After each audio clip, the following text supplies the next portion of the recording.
स्वागत आहे आपलं नवचैतन्य कम्युनिटीमध्ये. ना गोळी ना औषध ना इंजेक्शन या टायटलवर. मी Manjiri Mahadkar, life coach, EFT practitioner, ho'oponopono, pranic healing, Reiki healing यासारख्या अनेक मोडॅलिटी. आज आपण स्विचवर्ड बघतोय. आजचा 10वा दिवस आहे बघा. वरुण याच्यामध्ये तुम्हाला देवता कळली असेल. ह्या शब्द ह्या स्विचवर्डची देवता पण वरुण आहे. आता वरुण म्हणजे काय आहे तुम्हाला कळलं का? की वरुण हा स्विचवर्ड आपण केव्हा वापरू शकतो?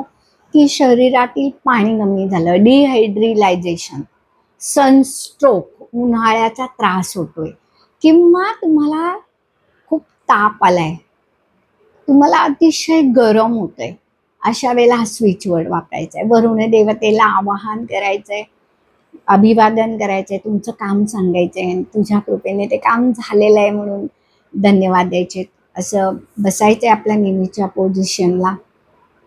108 वेळा लिहायचंय किंवा म्हणायचंय.